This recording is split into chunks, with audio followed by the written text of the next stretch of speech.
स्वागत अभिनंदन आप सभी का दृष्टि की स्पीसीएस सेगमेंट क्लास के अंदर दोस्तों।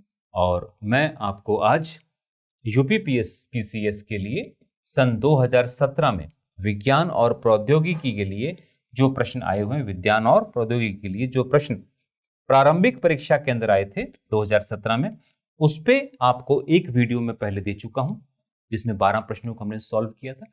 आज बचे हुए 12 प्रश्नों को हम सॉल्व करेंगे और देखेंगे कि उनमें से कौन सा बेस्ट ऑप्शन आयोग ने माना है और बाकी के 3 ऑप्शन को भी हम पढ़ने का प्रयास करेंगे। चलिए स्टार्ट करते हैं। पहला प्रश्न,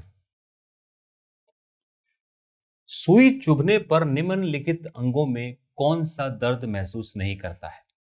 भाई देखो जरा, त्वचा पर अगर चुभाओगे तो दर्द होगा क्योंकि नर्व सेंस है वहां पर। हृदय में भी होगा, दर्द चुभेगा उसका, और नेत्र में भी होगा, लेकिन मस्तिष्क खुद तंत्रिका तंत्र का हिस्सा है, इसमें दर्द नहीं होगा दोस्तों, इसमें दर्द नहीं होता है। ठीक है ना, ये सेंसेस को, बाकी सेंसेस को लेता है, अपने सेंसेस के लिए काम नहीं करता है। दूसरा प्रश्न जो है, निम्नलिखित में से किस जंतु के खुर नहीं होते? घोड़े के खुर होते हैं, घोड़े जैसे जैवरा उसके भी खुर होते हैं, हिरण के भी खुर होते हैं 2 फटे हुए, लेकिन गीदड़ के, जैकॉल के नहीं होते हैं। जैकॉल जो है उसके नहीं होते हैं, गीदड़ के। नेक्स्ट प्रश्न जो है, फलों के मीठे स्वाद का कारण, फलों के मीठे स्वाद का कारण होती है दोस्तों फ्रक्टोज शुगर। ये इसका आंसर भी है, ध्यान रखना। फ्रक्टोज जो है इसको फल शर्करा भी कहते हैं। ये आपकी सबसे मीठी शर्करा है, सबसे मीठी शर्करा है, सबसे मीठी शर्करा है आपकी। ठीक है ना, ये प्लस साथ ही साथ ये शहद में भी पाई जाती है, इसलिए इसको शहद शर्करा के नाम से भी जानते हैं। ठीक है, लैक्टोज जो है वो दूध में पाई जाने वाली शर्करा होती है।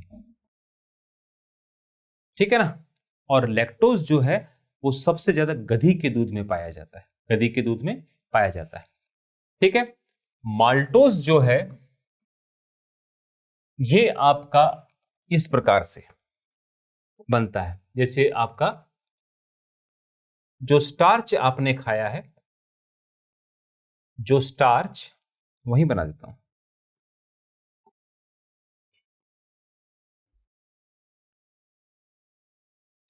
स्टार्च आपका जो भोजन में आपने लिया है वो आपका बनता है माल्टोज के अंदर,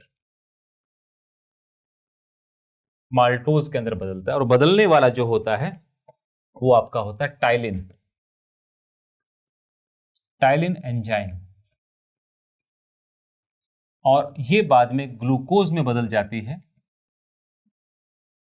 माल्टेज एंजाइम की वजह से, माल्टेज एंजाइम की वजह से ऐसा पाचन के अंदर इस प्रकार का होता है। राइबोज शुगर जो है ये आपकी आरएनए के अंदर पाई जाती है,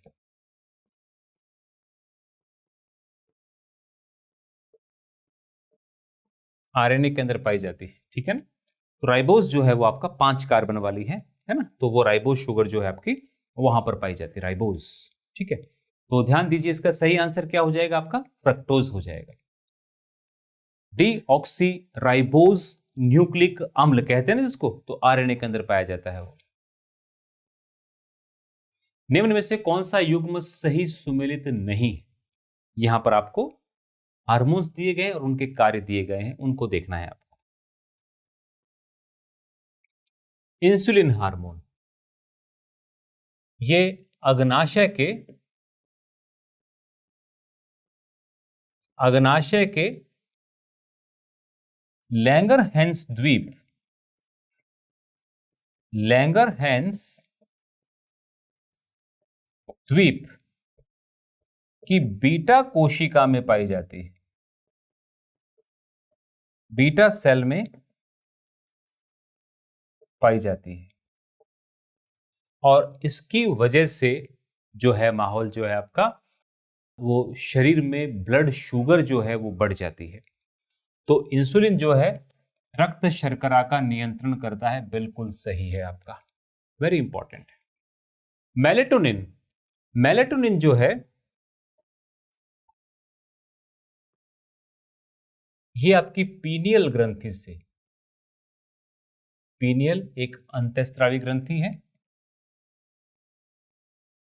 पीनियल ग्रंथि से निकलता है और यहां पर उसने निद्रा का नियंत्रण दे रखा है, जबकि निद्रा के नियंत्रण के लिए पीनियल ग्रंथि से निकलता है सेरोटोनिन, सेरोटोनिन।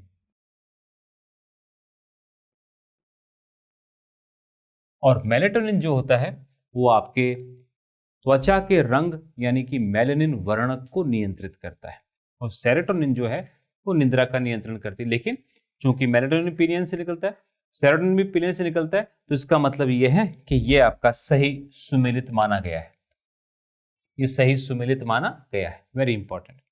ऑक्सीटोसिन ये आपके पीयूष ग्रंथि से निकलता है। कहां से निकलता है? पीयूष ग्रंथि से।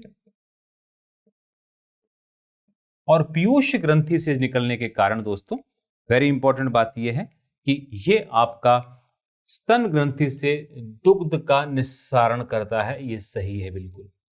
और भी ऑक्सीटोसिन बहुत काम करता है, इसे ऑक्सीटोसिन को प्रसव पीड़ा का हार्मोन कहते हैं, इसी को लव हार्मोन बोलते हैं।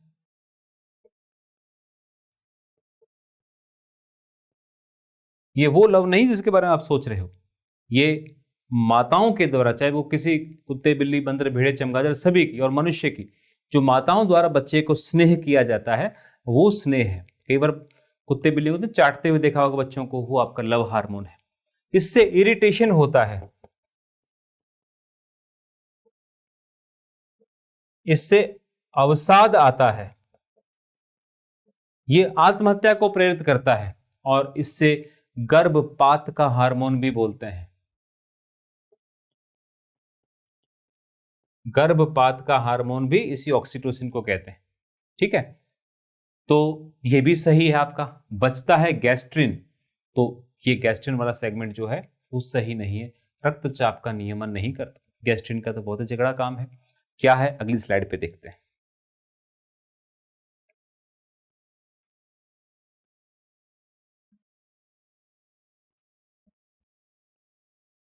ये आपका अमाशय है, 3 भागों में बटा हुआ। अमाशय में से एक सेल होती है जी सेल। ये कहां पाई जाती है, इसका आंसर आपको सिर्फ और सिर्फ क्लास में दिया जाएगा। जी सेल, जिसको बोलते हैं गैस्ट्रिन सेल।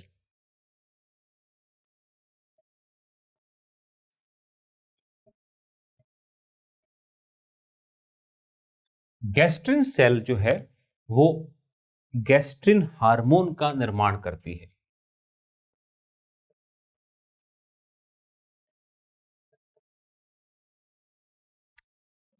गैस्ट्रिन हार्मोन का निर्माण करती है, और ये गैस्ट्रिन हार्मोन जो है 2 ग्रंथियों को सक्रिय करती है।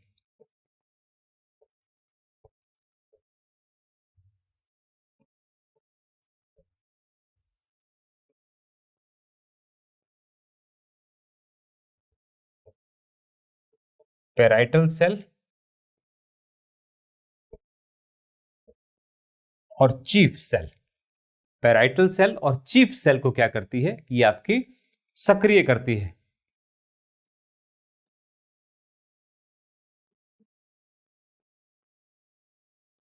पैराइटल सेल को सक्रिय करती है और चीफ सेल को सक्रिय करती है। वेरी इंपॉर्टेंट बात यहां पर यह है, पैराइटल सेल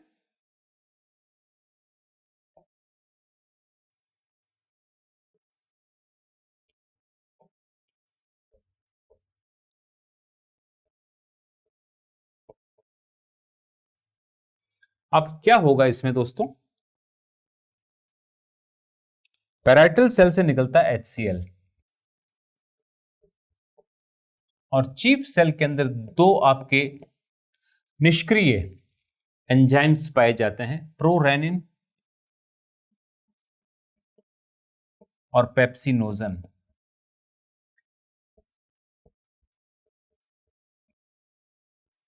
प्रोरेनिन और पेप्सिनोजन 2 पाए जाते हैं। ठीक है, तो क्या करता है ये HCl, इन दोनों एंजाइमों को सक्रिय करता है, इन दोनों को सक्रिय करने के बाद प्रोरेनिन को बना देता है रेनिन में, और रेनिन एंजाइम जो है दूध की प्रोटीन केसिन को कैल्शियम पैराकैसिनेट के अंदर बदलती है।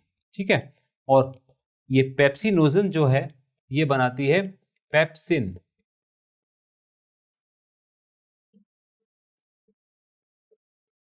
पेप्सिन एंजाइम बनाती है जो कि शरीर में जो भोजन में आई प्रोटीन का अमीनो अम्लों में बदल देती है, अमीनो अम्लों में बदल देती है। तो दोस्तों इसका सही आंसर जो होगा वो आपका यहां पर हो जाएगा गैस्ट्रिन।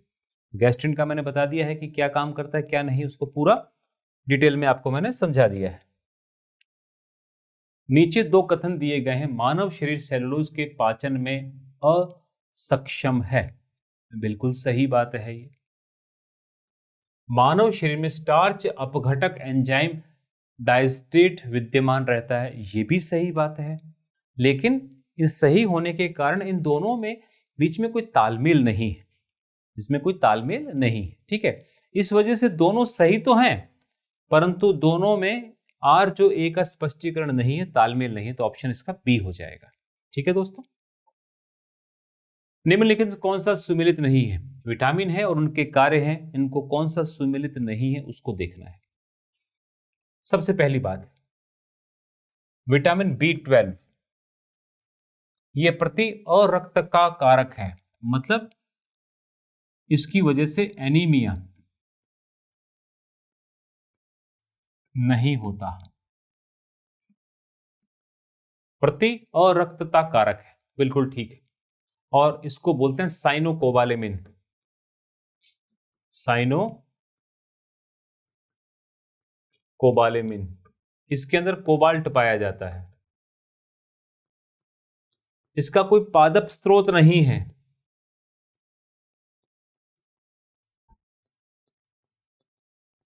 और ये तंत्रिका तंत्र को प्रभावित करता है। विटामिन सी प्रतिस्कर्वी कारक, बिल्कुल ठीक है। विटामिन सी की कमी से स्कर्वी रोग हो जाता है, जो दांतों और मसूड़ों का रोग है।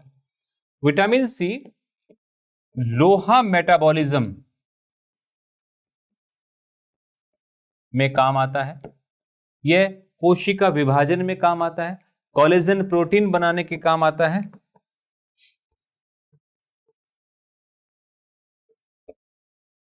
इसके साथ और अनेक भी कार्य करता है जिसको हम क्लास में समझाएंगे आप लोगों को। विटामिन डी बंध्यता रोधी कारण, स्टर्लिटी का, ये नहीं है। तो इसका आंसर क्या हो गया? सी, डी। विटामिन डी वाला है जो ऑप्शन सी पे है, तो सी इसका ऑप्शन सही हो गया। डी का काम क्या होता है आपका दोस्तों? ये बच्चों में रिकेट्स,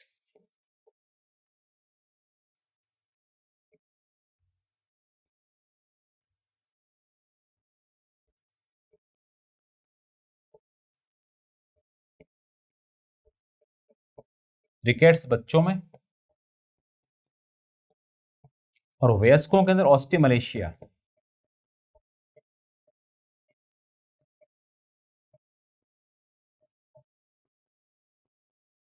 वयस्कों में, दोनों में हड्डियां मुड़ जाती है।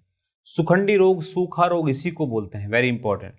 यही हार्मोन है जो कैल्शियम को संजो कर रखता है और हार्मोन की भांति काम करता है ये विटामिन। विटामिन के जो है प्रति रक्तस्रावी, यानी इसका कारण रक्त का थक्का बनता है, तो बिल्कुल सही है ये तीनों सही है। लेकिन ये सी वाला ऑप्शन जो डी वाला है, ये विटामिन डी वाला, ये गलत है, तो ऑप्शन सी जो है इसका सही आंसर होगा। आयोडीन की कमी से होने वाला रोग, देखो रतौंधी होता है विटामिन ए की कमी से, बीटा कैरोटीन नहीं मिलता है, तो रोड जो आपकी शलाकाएं हैं आंखों की रेटिना पर, वो खराब हो जाती हैं। कर्क रोग, इसको कैंसर रोग बोलते हैं। तंबाकू, किसी प्रकार का रेडिएशन, किसी प्रकार के ऐसे केमिकल्स जिनसे ये रोग होता है, उनको बोलते हैं कॉल्चिसिन, यानी तंबाकू आदि, ये सब कैंसर के लिए काम करते हैं। तो कैंसर के लिए केवल तंबाकू ही नहीं है, उसके लिए वो सारे केमिकल्स जिम्मेदार हैं जो डीएनए को अफेक्ट करते हैं। रेडिएशन, आयोनाइज्ड रेडिएशन, जो सारे के सारे जो है आपके इसको कैंसर को कराने के लिए काम करते हैं। तो कैंसर में घेंगा रोग, इसको गॉइटर रोग भी बोलते हैं, ठीक है ना। और गाइटर रोग जो है वो इसका सही आंसर भी है आपका। ये आयोडीन की कमी से होता है, आयोडीन कमी से होता है। होता क्या है कि हमारे पीयूष ग्रंथि है,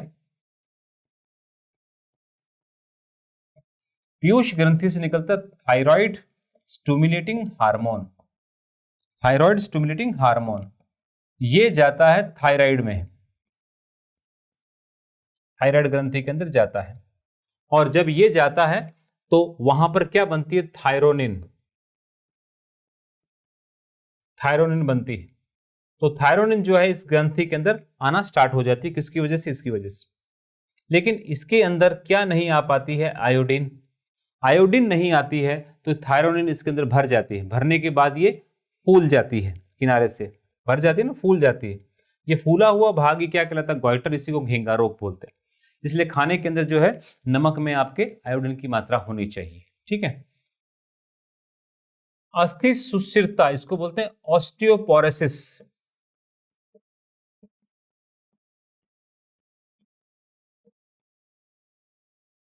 जब एस्ट्रोजन हार्मोन बनना बंद हो जाता महिलाओं में तो उनकी हड्डियों में छेद होना स्टार्ट हो जाता है, इसको बोलते हैं ऑस्टियोपोरोसिस। और काफी मुश्किल होती है चलने के अंदर, इस रोग के अंदर। और इसका पता लगाया जाता है डेक्सा स्कैन मेथड से।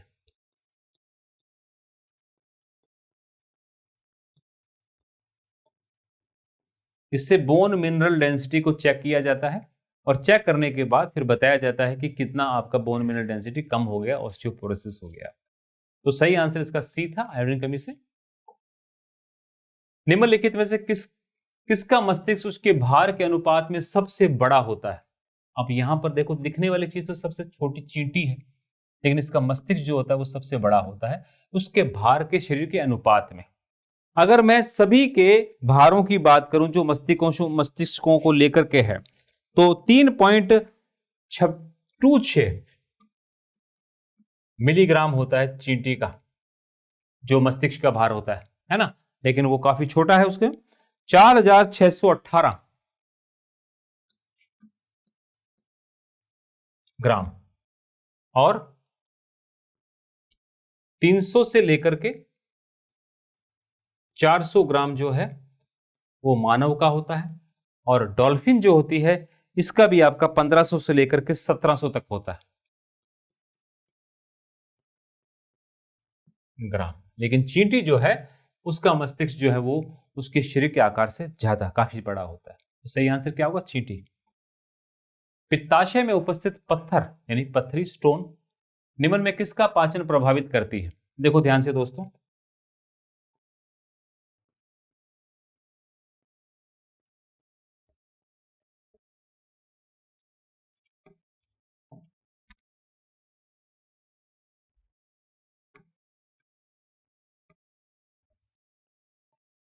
यह है यकृत यानी लीवर, और इसके जस्ट पीछे होता है आपका पित्ताशय, जिसको बोलते हैं गाल ब्लैडर। यकृत में पित्त रसों का निर्माण होता है, बाइल जूस, और उसका संग्रहण कहां पर होता है, पित्ताशय के अंदर। और ये इसके अंदर किसी प्रकार का, यानी पित्त रसों के अंदर किसी प्रकार का कोई एंजाइम नहीं पाया जाता। इसमें आपके पाए जाते हैं पित्त लवण और पित्त वर्णक। तो पित्त वर्णक का काम अलग होता है, जो क्लास में देखेंगे। जो पित्त लवण है वो यहां पर वसा का पाइसीकरण कर देते हैं, इमल्सिफिकेशन ऑफ द फैट, वसा का पाइसीकरण, यानी बड़ी वसा की बूंद को छोटी छोटी बॉल्स के अंदर तोड़ देते हैं, जिससे उसका सरफेस एरिया बढ़ जाता है और फिर उसके ऊपर लाइपेज एंजाइम अपना काम करके उसको डाइजेस्ट करके आपके फैटी एसिड्स और ग्लिसरॉल के अंदर बदलते हैं। तो यहां पर सही आंसर क्या हो जाएगा, ये हो जाएगा, वसा का आपका पाचन प्रभावित होता है। तो गाल ब्लैडर को कोई निकाल दे तो फिर उसके फैट इमल्सिफिकेशन में बड़ी दिक्कत आती है दोस्तों, ठीक है ना।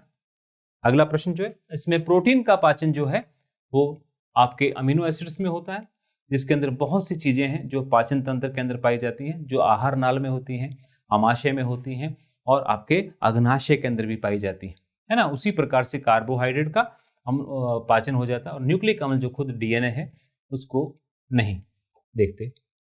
निम्न में से कौन सा आनुवांशिक रोग नहीं? रतौंधी रोग, ये विटामिन ए की कमी से होता, तो ये सही आंसर है। रंजकहीनता यानी त्वचा जो होती है श्वेत हो जाती है, उसके अंदर मेलानिन वर्णक जो है वो काम नहीं कर पाता। हीमोफीलिया, इसको बोलते हैं ब्लीडरी रोग यानी रॉयल डिजीज।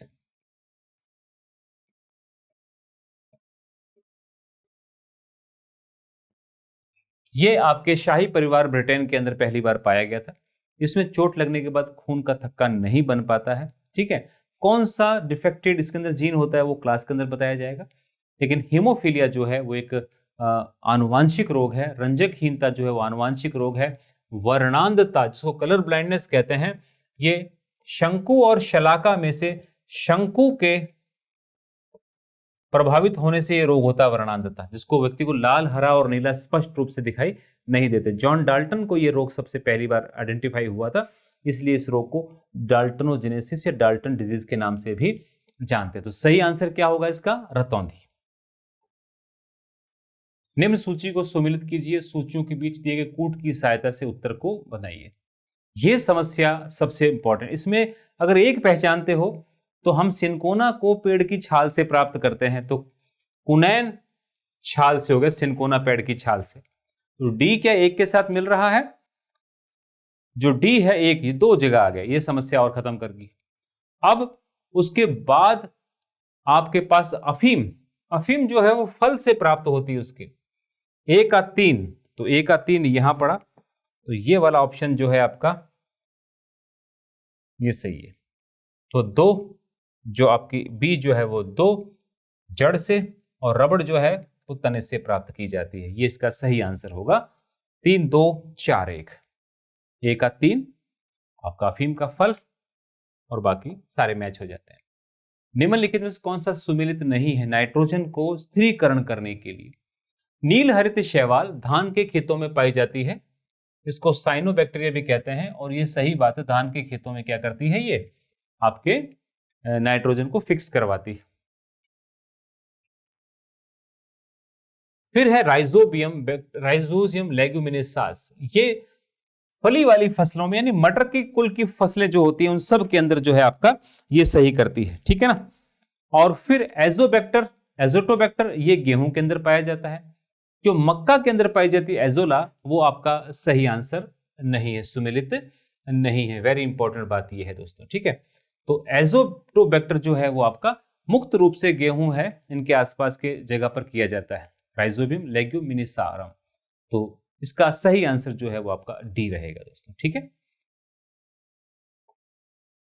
समाप्त दोस्तों, आज का ये सेगमेंट 12 प्रश्नों के साथ यही समाप्त होता है। मिलते हैं अगली क्लास के अंदर, तब तक के लिए धन्यवाद, थैंक यू, बाय बाय।